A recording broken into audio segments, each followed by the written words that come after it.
안녕하세요. 오늘도 사연살롱을 찾아주셔서 감사합니다. 저는 얼마 전 기적 같은 일을 겪었던 한 여자예요. 절제절명의 위기에서 구사일생으로 살아나거나 로또에 당첨이 된다던가 하는 그런 드라마틱한 일은 뉴스에서나 볼 수 있는 일인 줄 알았는데 놀랍게도 제 인생에도 벌어졌어요. 큰일을 겪고 나니 저도 모르게 지난 세월을 훑어보게 되더군요. 돌이켜보니 제 삶은 참 굴곡이 많았던 것 같아요. 학창시절만 해도 평범했던 제 인생이 이렇게 롤러코스터처럼 오르락내리락 할 줄은 정말 꿈에도 몰랐는데 말이에요. 원래 저는 사랑이 많으신 부모님 밑에서 평범하게 자란 외동딸이었습니다. 아빠는 작은 건축사무실 직원이셨고 엄마는 전업주부셨는데 대단한 부자는 아니었지만 여름이 되면 동해 바다로 여행도 가고 겨울엔 방구석에서 드라마를 보며 귤과 고구마를 까먹으며 놀 만큼 여유로웠던 것 같아요. 저희 때는 요즘 사람들처럼 해외여행이니 명품이니 이런 건 알지도 못하고 그저 친구들과 노는 것만 재미있었잖아요. 저도 마찬가지였어요. 그렇게 고등학교 때까지 제 인생은 그저 평화롭고 행복하기만 했었죠. 그런데 제가 수능을 막 마치고 고등학교 졸업을 앞두고 있을 때 저희 가족은 큰 비극을 맞이하게 되었어요. 저희 아빠가 퇴근하시던 길에 교통사고를 크게 당한 거였죠. 11월이었는데도 이상하리만큼 눈이 많이 내린 날 저녁이었는데 뺑소니 차량에 변을 당하신 거였어요. 뒤늦게 아빠를 발견한 동네 주민분께서 급하게 119를 불러주셨지만 이미 아빠는 돌아가신 후였다고 해요. 소식을 듣고 놀란 엄마랑 저는 곧바로 경찰에 신고를 했지만 그 당시만 해도 CCTV가 많지 않았던 때라서 끝끝내 범인을 잡지 못했어요. 아니 그래도 어딘가엔 찍히지 않았겠어요? 선생님, 한 번만 더 찾아봐 주세요. 이렇게 저희 남편 보낼 수 없어요. 죄송합니다. 근데 그 근방 CCTV에는 찍힌 차량이 없고 좀 더 범위를 넓히면 또 찍혀있는 차량이 너무 많아요. 그날이 금요일이었지 않습니까? 한두 차량만 특정해서 볼 수가 없을 정도로 차량이 많았어요. 그래도 저희 동네랑 연결된 도로만 보면 안 돼요? 그 시간에 나가는 차량이 별로 없었을 텐데. 그 도로 CCTV는 껍데기만 있고 알맹이는 없더라고요.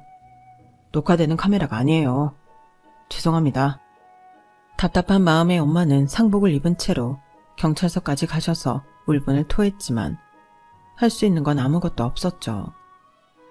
결국 저희는 그렇게 아빠를 보내드려야만 했습니다.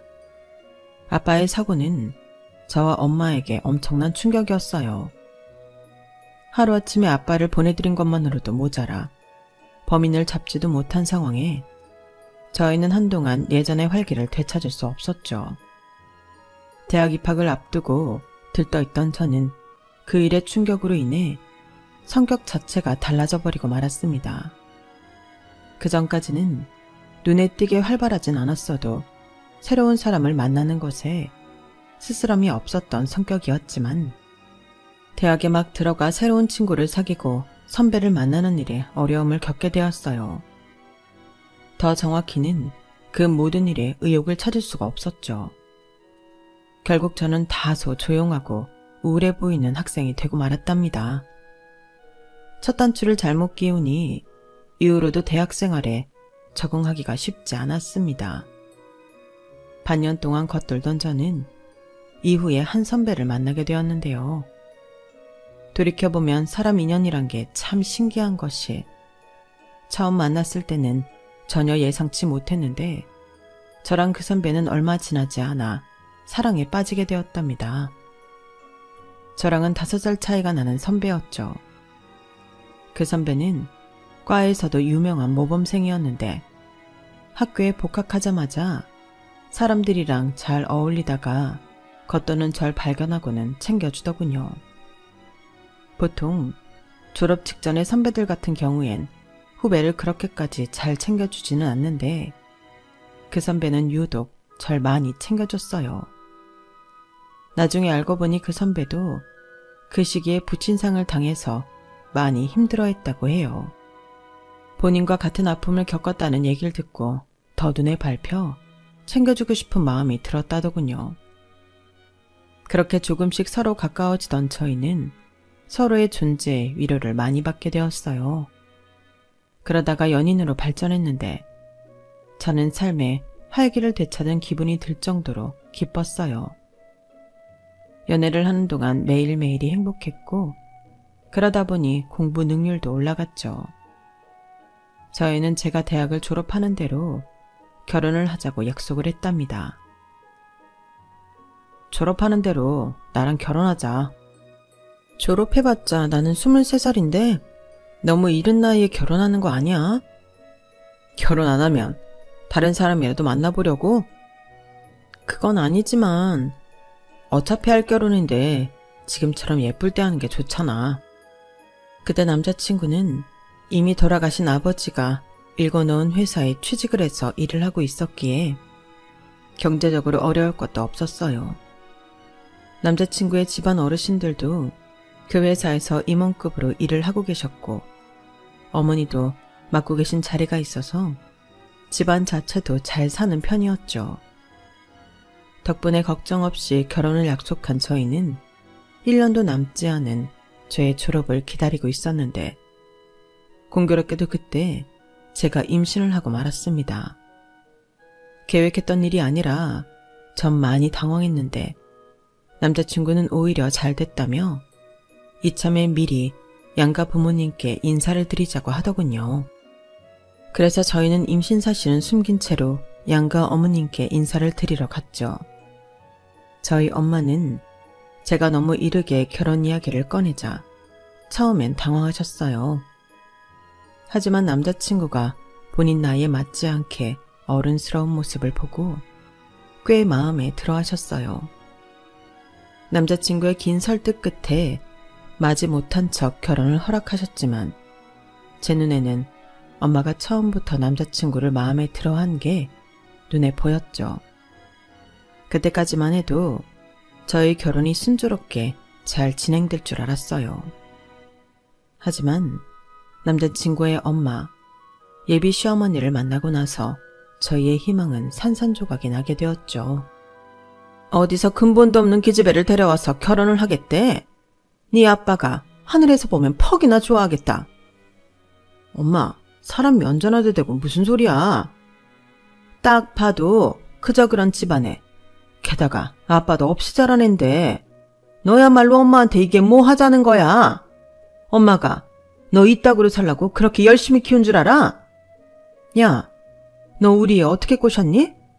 결혼한답시고 막무가내로 들이받으면 내가 흰복도 건네면서 우리 아들이랑 헤어지라고 할 줄 알았어? 꿈 깨. 너한테 줄 건 아무것도 없고 우리 아들은 너 같은 애랑 어울리지도 않아. 난 이 아이 절대 반대다. 저는 살면서 그렇게 적나라한 욕은 처음 들어봤어요. 예비 시어머니는 저와 남자친구를 호되게 혼을 내면서 거의 쫓아내다시피 하셨죠. 제가 말실수를 하거나 뭔가 실수를 했다면 그거에 대해 죄송하다고 사과라도 했을 텐데 절 보자마자 다짜고짜 불같이 화를 내시니까 저는 엄청나게 당황할 수밖에 없었어요. 저는 바보같이 그 앞에서 한마디도 할 수 없었고 남친은 결국 저를 데리고 집 밖으로 나왔습니다. 미안해. 정말 미안. 우리 엄마가 저렇게까지 반대하실 줄 몰랐어. 아무리 내가 마음에 안 들어도 그렇지 좀 너무하신 거 아니야? 오늘 처음 뵀는데 내가 뭘 그렇게 잘못했다고 저렇게까지 싫어하시는 거야? 말씀을 너무 심하게 하시잖아. 내가 미안해. 우리 임신했다고 말할까? 내가 너 책임지겠다고 하면 엄마도 마음이 달라지시지 않을까? 됐어. 가뜩이나 저렇게 화났는데 그 얘기까지 하면 나한테 뭐라고 하겠어? 더 심한 욕이나 듣겠지. 그럼 어떡해. 나도 몰라. 어렸던 저희는 예상치 못한 상황에 당황해서 허둥대기 바빴어요. 저도 대책이 없는 상태였지만 남자친구가 선뜻 해결책을 내주지 못하니 또 답답해서 화가 나고 결국 집으로 들어와서 하루 종일 울었죠. 그런 절 보고 엄마는 상황 파악을 하셨는지 집으로 찾아온 남자친구한테 화를 내며 문전박대를 했고요. 새파랗게 어린 남의 딸 데려가는 주제에 무슨 소리를 했길래 애가 저래. 니네가 무슨 재벌 2세야 뭐야? 나도 앞날 창창한 우리 딸 유부녀 만들 생각 없으니까 썩 꺼져. 하지만 남자친구는 무릎까지 꿇으며 저희 엄마한테 제발 결혼을 허락해달라고 빌었고 어떻게 한 건지는 모르겠지만 열흘 뒤엔 예비 시어머니한테도 결혼 승낙을 받아왔어요. 그렇게 겨우 상견례 자리를 마련했고 어렵게 다시 결혼 준비를 시작할 수가 있었죠. 상견례 자리에서 양가 어머님들을 딱딱하고 형식적인 말만 주고받을 뿐 전혀 화해가 되지 않았는데요. 그럴수록 저와 남자친구는 더더욱 임신 사실을 밝힐 수가 없었어요. 얼른 결혼식을 마치고 혼인신고를 한 뒤에 말을 해야겠다고 생각하고 있었죠. 그래서 저희는 결혼식을 좀 더 서둘러 준비했답니다. 하지만 결혼식 일주일 전 그간의 노력이 무색하게도 허무하게 임신 사실을 들키고 말았어요.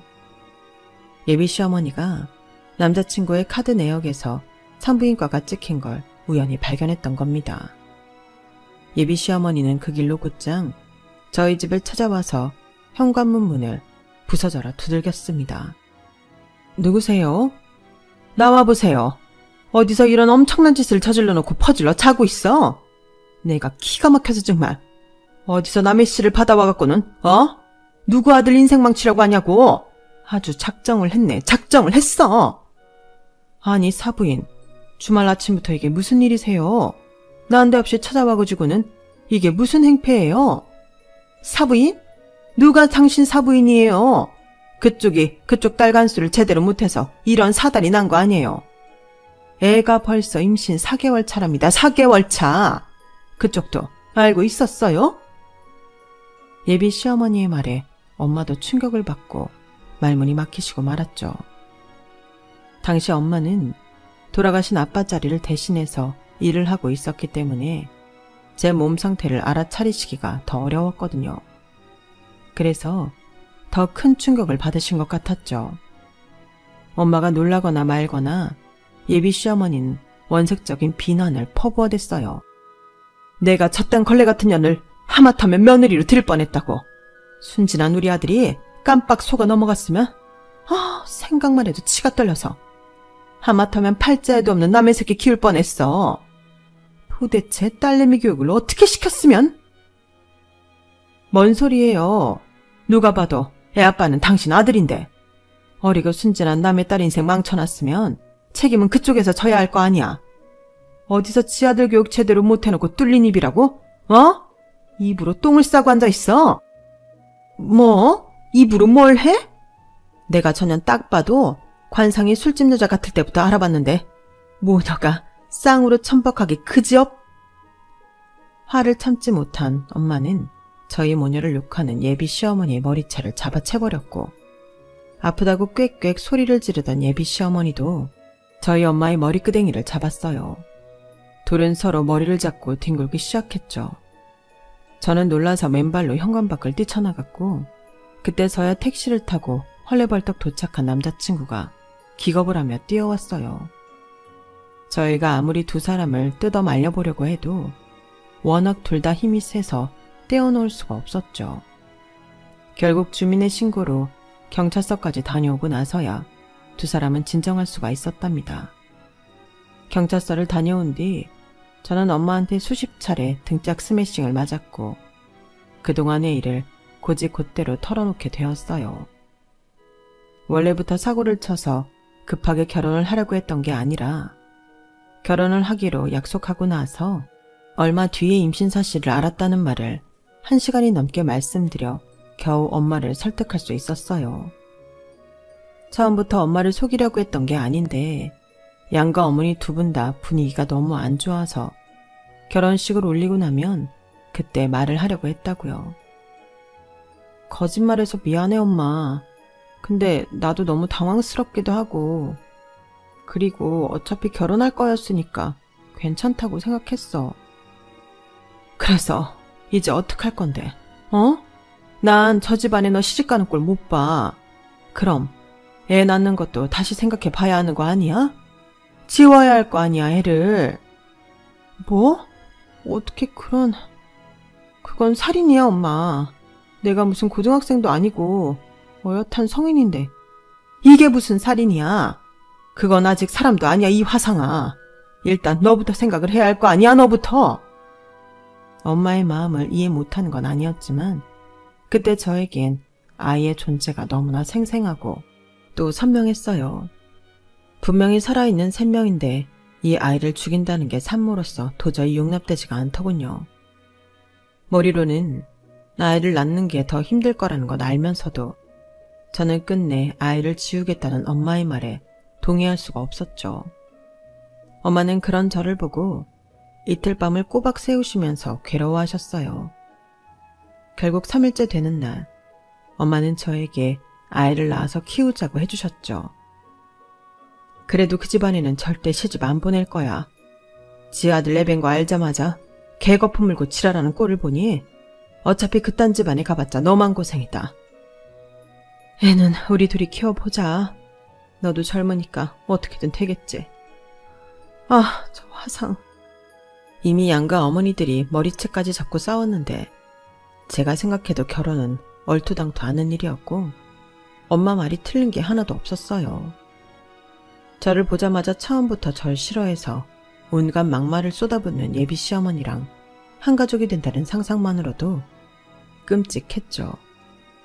게다가 이미 그 사이에 예비 시어머니는 이미 예식장에 직접 찾아가서 취소까지 하고 왔다고 하더라고요.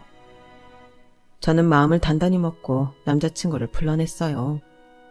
그리고 엄마들이 말하는 대로 결혼 취소하고 우리도 헤어지자고 말을 했습니다. 남자친구는 제 말에 펄쩍 뛰며 극구 반대했어요. 그게 대체 무슨 소리야? 결혼은 당장 못하더라도 헤어지는 건 아니지. 그럼 애는 어떡하고? 오빠 애 아니라며. 신경 쓰지 마. 애는 우리가 알아서 키워. 웃기는 소리 하지 마. 우리 엄마가 하는 말 그냥 한 귀로 듣고 흘려. 엄마도 내 애라는 거 아셔. 알고 더 저러는 거야. 그러니까 내 말이 알고도 저러시는 거면 더 큰일이잖아. 결혼식 안 올리더라도 내가 오빠랑 계속 만나면 이 다음에는 머리채 잡는 걸로 안 끝날 거 아니야. 남자친구는 몇 번 더 다시 생각하라며 절 설득하려고 했지만 제가 워낙 완강하게 거절하자 체념하고 돌아갔어요. 2달 뒤 남자친구는 한 번 더 저에게 찾아왔는데요. 그간 무슨 일이 있었던 건지 몰라보게 초췌한 모습이었죠. 남자친구는 대뜸 제게 미국으로 가자는 말을 했어요. 같이 미국으로 갈래? 거기에서는 우리 둘이서만 지낼 수 있어. 나중에 자리 잡히고 여유가 생기면 장모님도 자주 초대할 수 있고. 갑자기 엄마랑 생이별을 하라고? 아니야, 됐어. 애는 엄마랑 내가 알아서 잘 키운다니까? 말도 안 되는 소리 좀 그만해. 장모님도 나이가 있고 결국 너 혼자서 애 키우게 될 건데 여자 혼자 애를 어떻게 키우겠다는 거야. 그래서 미국 가면? 거기 가면 오빠네 집안 사람들 완벽하게 차단할 수 있어? 아무도 못 찾아오고 해코지 못하게 할 수 있냐고. 남자친구는 결국 제 말에 아무런 대답도 못하고 돌아갔어요. 그리고 그 길로 미국으로 홀로 떠났죠. 저희는 그렇게 헤어지게 되었어요. 그 뒤 저는 24살에 저희 아들을 낳았고 미혼모로 살기 시작했어요. 다니던 대학은 출산 전에 겨우 졸업했지만 취업은 할 수 없었죠. 아이를 키운다는 게 생각보다도 훨씬 힘든 일이라는 걸 낳아보고 나서야 알 수 있었어요. 밤낮으로 제대로 잠도 못 잤고 화장실도 맘대로 못 갈 정도로 힘들었죠. 엄마는 홀로 돈을 버시면서 그런 저와 제 아이 뒷바라지를 해주셨어요. 그렇게 고생하며 엄마랑 둘이서 열심히 아들을 키웠어요. 한창 그렇게 전쟁처럼 육아를 하고 있던 어느 날, 저희 집 앞으로 엄청나게 큰 택배 상자 하나가 오더라고요. 어머, 엄마 택배 시켰어? 뭐가 이렇게 커? 아니, 왜? 뭐 왔어? 어머, 이게 무슨... 나한테 온 것 같은데 여기 내 이름이 적혀 있어. 받는 사람 이름은 제 이름이 맞았는데 보내는 사람 이름은 아무런 정보도 적혀 있지 않았죠. 제 몸만한 택배 상자를 열어보니 그 안에는 각종 육아용품과 산모를 위한 물건들이 가득했어요. 기저귀 가방도 하나 들어있었는데 그 안에는 현금으로 1,000만 원이 들어있더군요. 택배를 보낸 사람은 자신의 정보를 전부 지웠지만 엄마랑 저는 직감적으로 알 수 있었어요. 애 아빠가 보낸 상자라는 것을요. 그때 그 택배 상자가 애 아빠로부터 받은 처음이자 마지막 소식이었네요. 저희는 그 물품들과 돈으로 한동안 한숨 돌릴 수 있게 되었어요. 하지만 그것도 아주 잠시뿐이었고 저희는 뭔가 대책을 찾아야 했어요. 그 전까지는 엄마는 출퇴근하는 일과 육아를 병행해야 했고 저는 집에서 틈틈이 부업으로 액세서리 부품을 만드는 일을 했었는데 몸은 몸대로 고단하고 수입은 여전히 낮았거든요. 결국 저희는 뾰족한 방안을 계속 찾다가 얼마 후 집 근처 학교 앞에 작은 문방구를 인수해서 영업을 시작했어요. 그 문방구는 안쪽 쪽방에서 아들을 키울 수가 있었기 때문에 가지고 있던 돈과 대출을 같이 껴서 인수를 한 거였죠. 위치가 학교 앞이니 장사는 잘 되더군요. 거기서 6년 넘게 있으면서 아들을 키워냈답니다. 그런데 아들이 학교를 갈 무렵부터 문방구를 찾아오는 아이들이 점점 줄어드는 거예요. 알고 보니 학교와 주택가 사이에 대기업에서 운영하는 가게가 생겼더라고요. 주말에 엄마랑 아들이랑 다 같이 그 가게로 가서 살펴보니 문구점부터 생활용품까지 없는 게 없었죠. 그래도 그때까지는 학교에 아이들도 많고 간혹 준비물을 잊은 아이들이 저희 문방구를 찾아주었기 때문에 눈에 띄게 매출이 줄어들진 않았지만 얼마 후 저희 엄마가 쓰러지시면서 상황이 급변하기 시작했어요. 가족들과 함께 있을 때 이런 일이 일어나서 정말 다행입니다. 쓰러지시자마자 곧바로 병원으로 오지 못했다면 정말 큰일 날 뻔하셨어요. 왜 그런 건데요? 저희 엄마한테 큰 문제라도 있는 거예요? 심부전증입니다. 심장이 이미 꽤 많이 커지셨어요. 그전에도 두통이 심하거나 다리가 심하게 붓거나 하셨을 텐데 그때 병원에 좀 일찍 오지 그러셨어요. 그야 나이가 들면 자주 붓고 그러니까 의뢰 몸이 쑤시는 정도로만 생각했죠. 많이 심각한가요? 약을 꾸준히 드셔야겠는데 심부전증 같은 경우엔 다른 합병증이 오는 경우도 많아서 관리를 잘 하셔야겠습니다. 운동도 꾸준히 하시고요. 그럼 치료는 어느 정도 받아야 하나요? 완치라는 건 없어요. 계속 꾸준히 치료 받으셔야 합니다. 의사의 말을 듣고 저희는 정말 눈앞이 깜깜해지는 것 같았습니다. 저는 엄마가 아픈 뒤로 자책을 정말 많이 했어요. 가뜩이나 아빠가 돌아가신 후에 집안 사정이 힘들어지고 있었는데 제가 아들을 낳는 바람에 엄마가 고생을 많이 하셨거든요. 엄마랑 아들 앞에서 티를 내진 않았지만 가족들 없는 곳에서 정말 많이 울었어요. 엄마가 그렇게 건강을 잃으신 게 꼭 제 잘못인 것만 같았죠. 하지만 슬픔에만 젖어 있을 여유가 없었어요. 당장 엄마 약값과 치료비 나가는 돈도 많은데 문방구 매출은 가파르게 떨어지고 있었거든요. 또 아들은 아들대로 한참 자랄 때라서 가만히 있어도 들어가는 식비가 꽤 되었죠.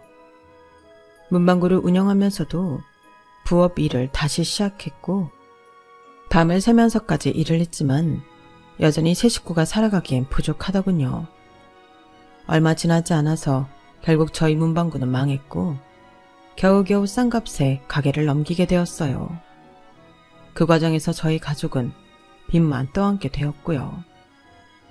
당장 일터가 사라지니 빨리 일을 새로 구해야 하는데 이미 나이가 들 대로 들어버린 애엄마로서 새로운 일을 구한다는 게 쉽지가 않았어요. 몇 개월을 헤맨 끝에 동네 슈퍼 아줌마를 통해 저 같은 사람도 지원할 수 있는 회사가 있다는 사실을 알고 그쪽으로 가게 되었어요. 당시 제 나이와 스펙으로 일할 수 있었던 건 그곳이 유일했던 것 같아요. 그곳은 바로 유명한 기업의 콜센터였답니다. 물론 최저 시급으로 일을 시작하게 되었죠. 거기서 일하면서 연장 근무, 주말과 공휴일 근무까지 돈을 더 벌 수 있다면 저는 뭐든지 했습니다. 저 혼자 벌어서 세 식구가 먹고 살려면 그럴 수밖에 없었어요. 당시에는 콜센터 직원들을 보호해주는 제도가 하나도 없었기 때문에 평생 듣도 보도 못한 별의 별욕을 다 듣기도 했는데요. 그렇지만 사람이 벼랑 끝에 몰리니까 그런 말에 상처받을 여유도 없었어요. 동시에 초인적인 집중력이 생기기도 하더라고요. 저는 남들보다도 월등히 빠르게 일을 배웠고 인센티브도 그만큼 많이 받을 수 있었어요. 얘, 너는 무슨 돈독이 그렇게 올랐니? 좀 쉬어가면서 해. 옆에서 보는 내가 다 깝깝하다 정말. 야, 문주는 그 가장이잖아 가장. 냅둬라 좀. 아니, 남편은 놀아? 애는 도대체 언제 본대? 남편은 없어요. 애는 할머니가 돌봐주시고 있고요. 어머, 문주야 미안. 하던 거 해. 가자 가.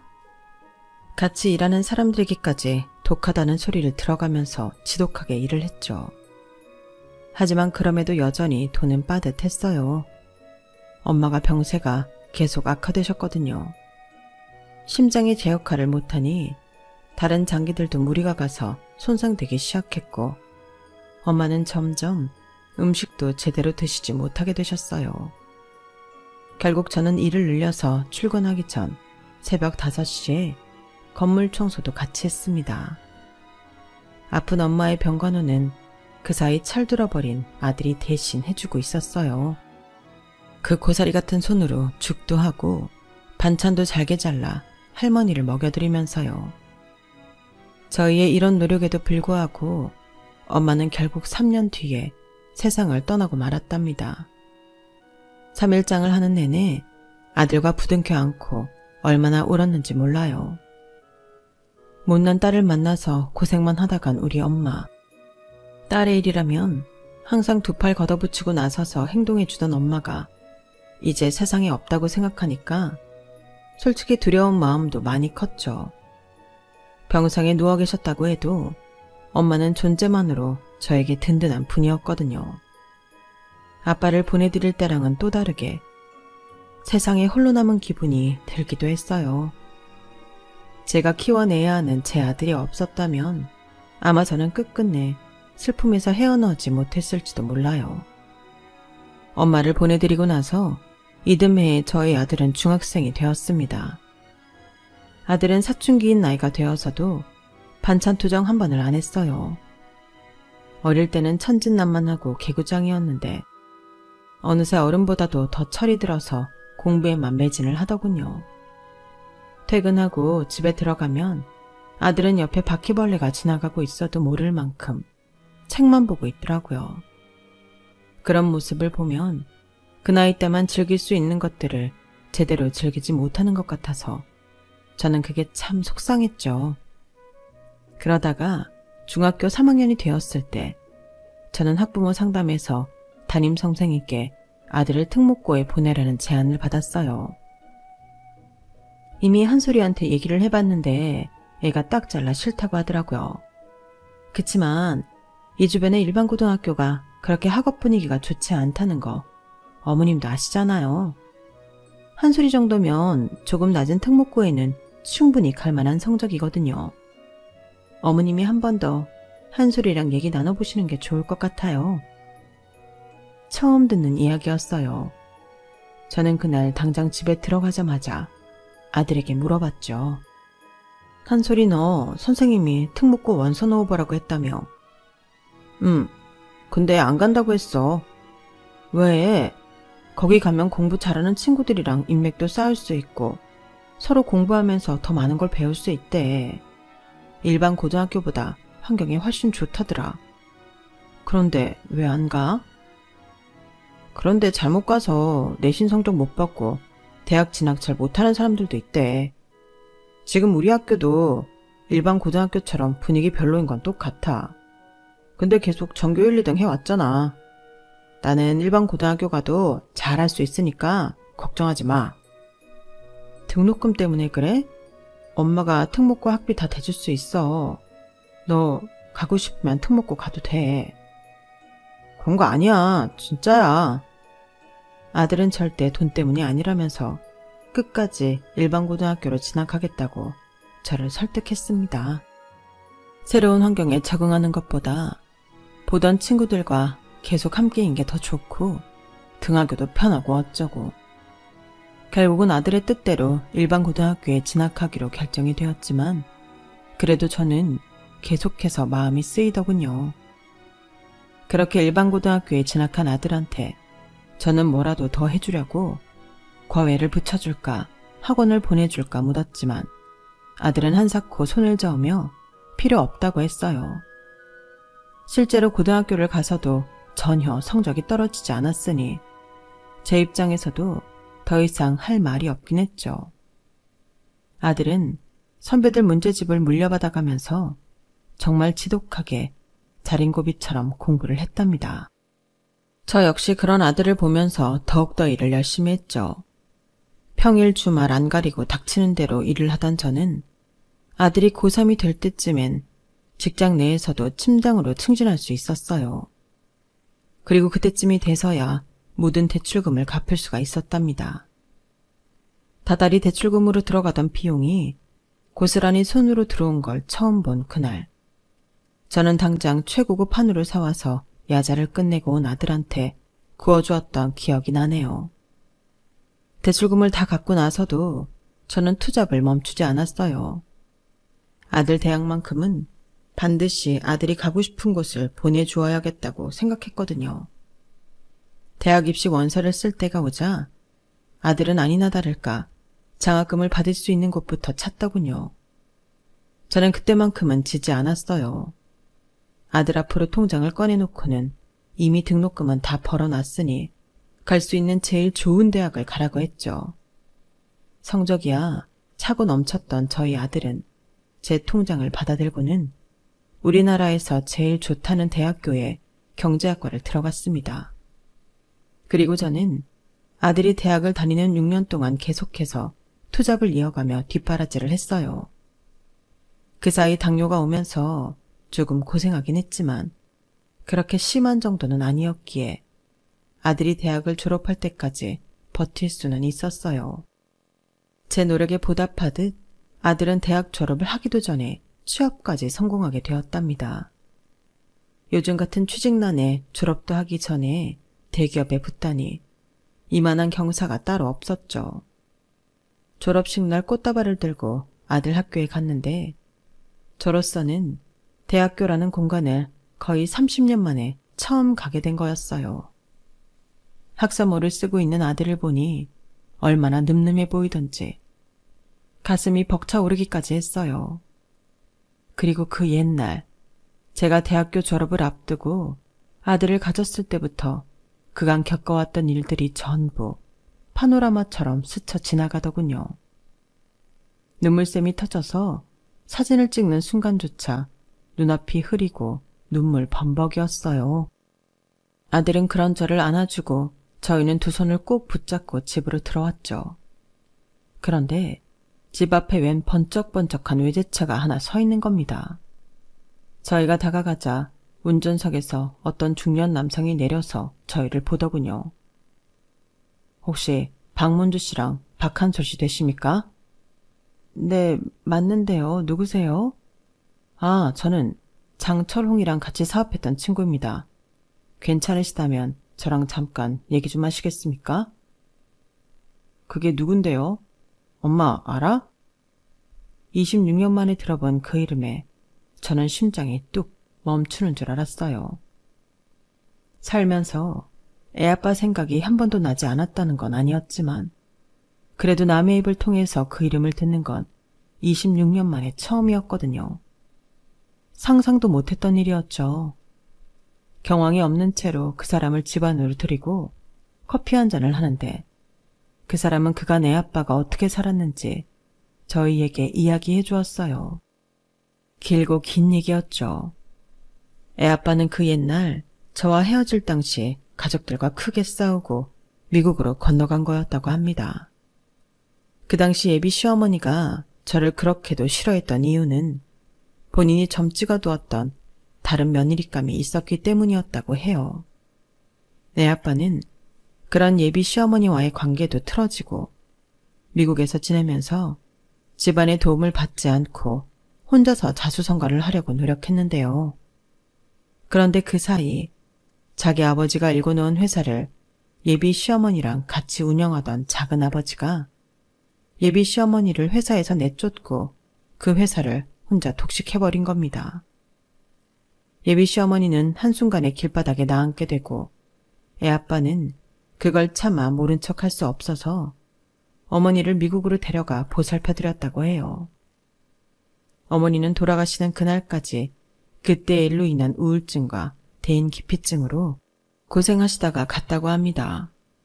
그 사이 애아빠의 사업은 조금씩 빛을 발하기 시작했고 조금만 더 돈을 벌면 저를 만나러 오려고 알아보던 중이었다고 합니다.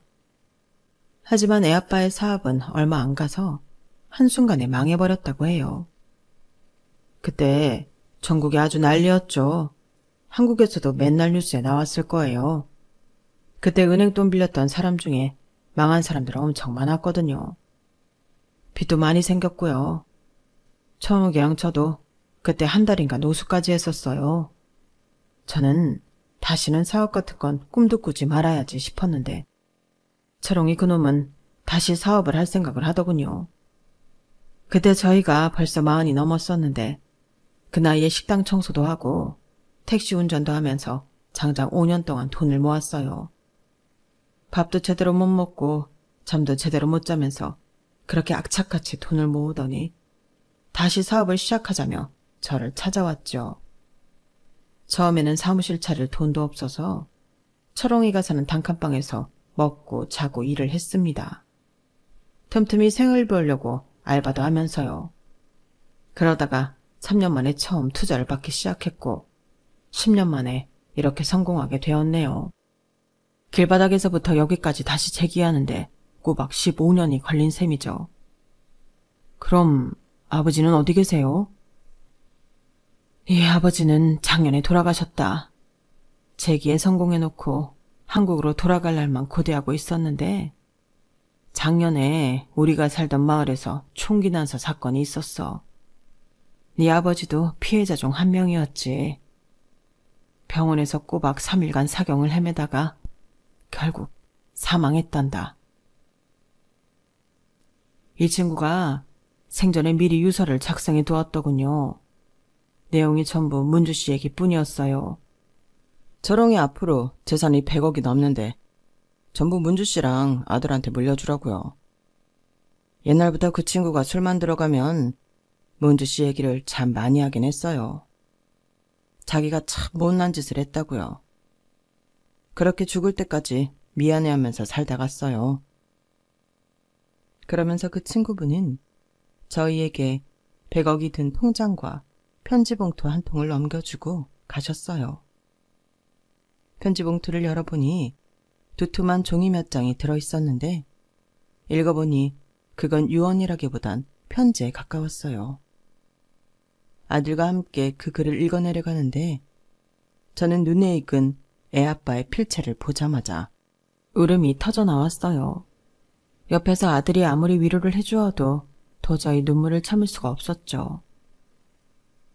변호사가 혹시 모를 일 대비해서 유언을 써놓으라는데 떠오르는 사람이 문주 너밖에 없네. 내가 미국으로 떠나올 때 그때 널 끝까지 설득했어야 했는데 미안하다. 그때는 나도 너무 어렸어서 무책임한 짓을 저질러 버렸어. 낯선 타국에서 살다가 네 생각이 날 때마다 너한테 씻을 수 없는 상처를 남기고 온 것 같아. 항상 속죄하는 마음으로 살았어. 지나고 보면 문주야, 너와의 추억들은 내가 가장 소중하게 간직하고 있는 시간들이었다. 아들 이름을 내 성을 따라 지었다고 들었어. 직접 본 적은 없지만 네가 힘들게 키우고 있을 아이한테 부끄럽지 않은 아버지가 되기 위해 최선을 다했다.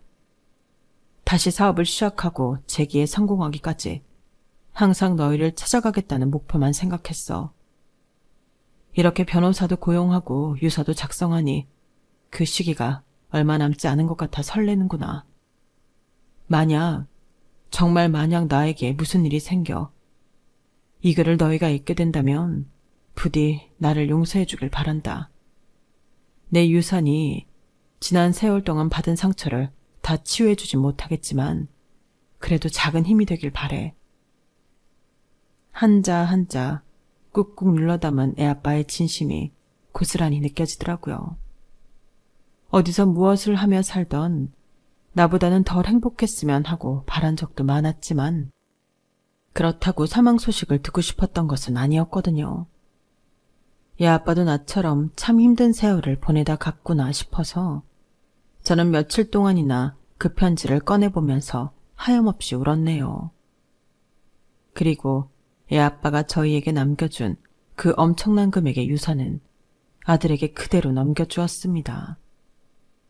아무렴 경제학과를 전공한 아들이 저보다 관리를 잘하면 잘했지 못할 일은 없을 테니까요. 아버지가 너 생각하면서 남겨주신 건데 네가 잘 관리해봐. 그대로 두었다가 장가 미천으로 써도 좋고. 됐어. 아버지가 얼굴 한번 안 본 내 생각으로 그랬겠어? 당연히 엄마 생각으로 남겨놓은 거지. 이 돈으로 이제 엄마 편하게 쉬면서 여행도 다니고 놀아. 아, 얘는 엄마는 가만히 있는 거 못해.